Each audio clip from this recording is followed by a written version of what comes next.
Seigneur soit avec vous. Et avec votre esprit. Évangile de Jésus-Christ selon saint Luc. Gloire à toi, Seigneur. En ce temps-là, Jésus disait à ses disciples, « Sois sans crainte, petit troupeau. Votre Père a trouvé bon de vous donner le royaume. Vendez ce que vous possédez, donnez-le en aumône. Faites-vous des bourses qui ne s'usent pas, un trésor inépuisable dans les cieux. Là où le voleur n'approche pas, où la mythe ne détruit pas, car là où est votre trésor, là aussi sera votre cœur. Restez en tenue de service, votre ceinture autour des reins, et vos lampes allumées. Soyez comme des gens qui attendent leur maître à son retour des noces pour lui ouvrir dès qu'il arrivera et frappera à la porte. Heureux ces serviteurs-là que le maître, à son arrivée, trouvera en train de veiller. Amen, je vous le dis, c'est lui qui, la ceinture autour des reins, les fera prendre place à sa table et passera pour les servir. Acclamons la parole de Dieu. Louange à toi, Seigneur Jésus. Voilà, j'ai pris la lecture brève. Les textes de ce jour nous invitent à plonger dans la foi et dans l'espérance. Je ne sais pas si vous avez bien entendu, quelquefois les lectures, on les écoute, mais il faut le temps de se mettre dedans. Mais le début de la première lecture que nous avons entendue, voilà, la nuit de la délivrance pascale. Donc c'est quand les Hébreux sont sortis d'Égypte, vous savez, qui ont été libérés de l'esclavage. Eh bien, la nuit de la délivrance pascale avait été connue d'avance par nos pères. Voilà, ils étaient dans la joie avant que ça se produise.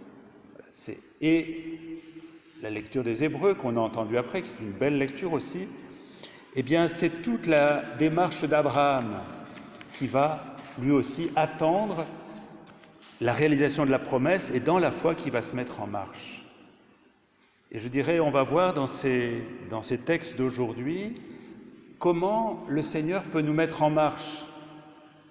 On dirait, il fait un peu chaud en ce moment pour se mettre en marche. On a plutôt tendance à rester bien au calme chez soi. Mais à l'intérieur de nous-mêmes, eh bien, le Seigneur a envie de nous mettre en mouvement et de nous faire, je dirais, grandir dans la foi. Et peut-être cette période de l'été, qui est un peu une période de rupture, on a des activités différentes, il peut y avoir de la famille qui passe, il y a du monde qui passe, il y a du touriste qui passe, vous voyez, j'en suis la preuve vivante. Eh bien, cette période de l'été peut être aussi pour nous un moment peut-être de renouvellement dans notre foi si on accepte de se laisser interpeller et rencontrer par la parole que le Seigneur nous donne.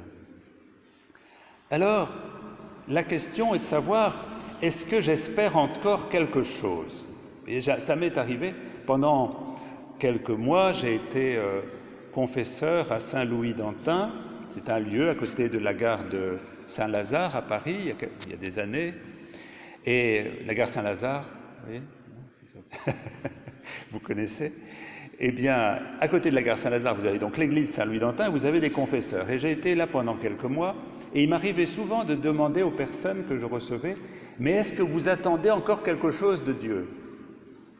Et même des personnes qui étaient très engagées dans la foi, eh bien, c'était un peu long la réponse à venir, parce que peut-être qu'on est sur des rails et puis on a l'impression que finalement, bon, ça va, on a fait le tour de la question, bon, on croit, mais est-ce qu'on croit que le Seigneur peut encore faire quelque chose qui va nous, comme dit un jeune que j'accompagne à Angoulême, nous poquer, vous voyez? C'est-à-dire une parole qui vient et qui nous bouge. Ou est-ce qu'on croit que finalement, bon, les choses sont comme ça et puis elles vont continuer comme ça, c'est très bien. Ah, c'est ennuyeux parce que, vous voyez, il y a 2-3 jours, j'ai vu qu'il y avait beaucoup de monde là sur la place là, pour la musique. Je suis allé écouter un petit peu, j'ai allé voir ce que c'était. Ce serait bien si tous ces gens-là étaient là aussi ce matin. Hein. Donc on peut y croire, On peut croire, si vous voulez, on parlait du catéchisme, hein, qu'il y a peut-être moins d'enfants maintenant, mais est-ce que l'on croit que le Seigneur a la possibilité de rejoindre les êtres humains d'aujourd'hui, de notre temps, qui sont pris par 36 000 choses, et nous-mêmes, est-ce que l'on croit vraiment que quelque chose dans notre vie peut encore changer? C'est une question fondamentale. Alors je vous la pose, vous n'allez pas me répondre là en public, hein, mais je vous la pose au fond de votre cœur. Est-ce que vous croyez que quelque chose de nouveau par le Seigneur peut arriver dans votre vie? C'est fondamental de s'interroger là-dessus. Parce que sinon, c'est comme, si vous voulez, la parole elle va glisser comme sur les plumes d'un canard. C'est-à-dire que, voilà, on a l'impression que finalement, ça glisse, c'est très bien, c'est pas désagréable à entendre, mais ça glisse. Si nous croyons que le Seigneur, aujourd'hui, aujourd'hui, ce jour-là, on est le 11 août, c'est Sainte-Claire, il me semble, voilà.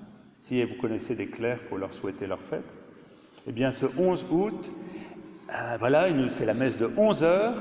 Eh bien, le Seigneur, il a envie de dire à chacun et chacune d'entre nous qui sommes sur place, et à moi en particulier, et comme à chacun d'entre vous, est-ce que tu crois que je peux faire quelque chose de beau, de bon dans ta vie, qui va t'étonner?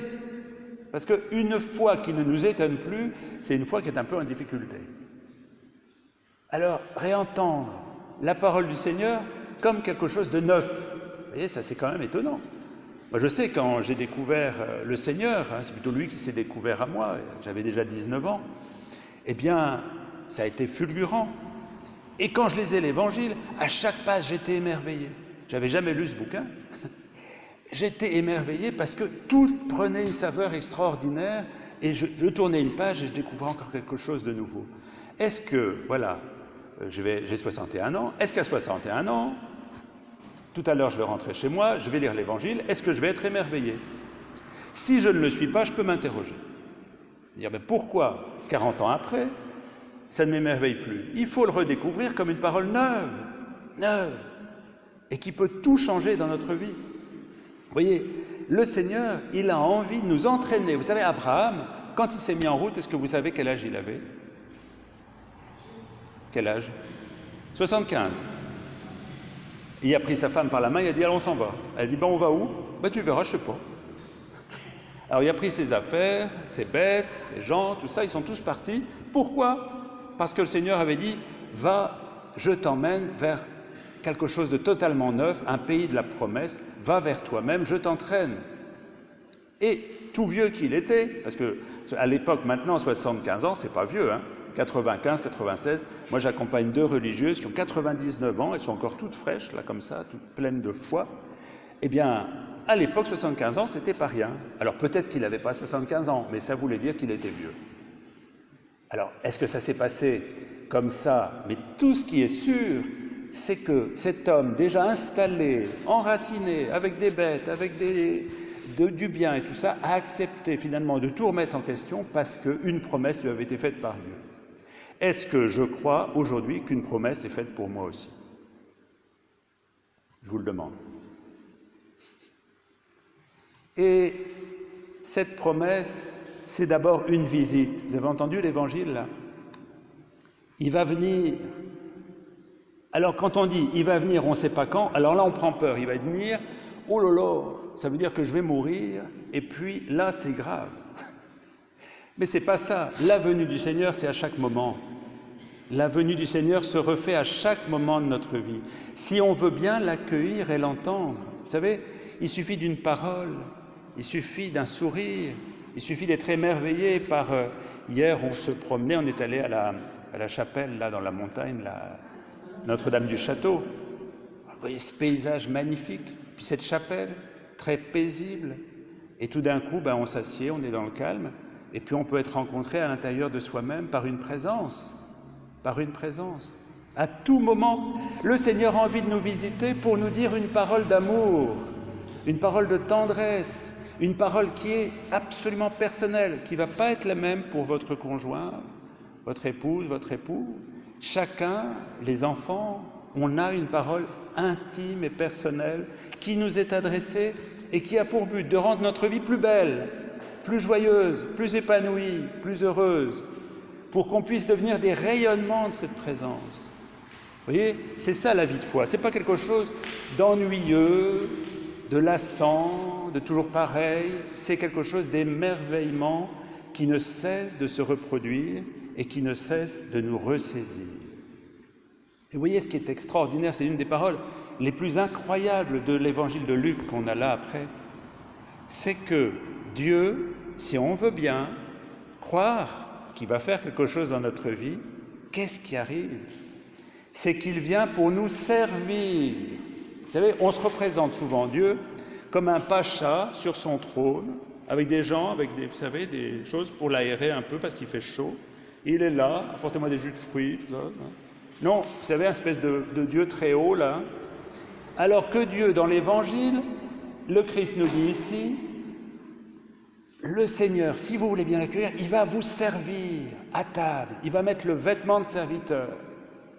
Il va mettre le vêtement de voyage, comme pour les Hébreux qui étaient partis en route. Ben, le Seigneur, si vous l'acceptez dans votre vie, il va tout d'un coup servir en vous la vie.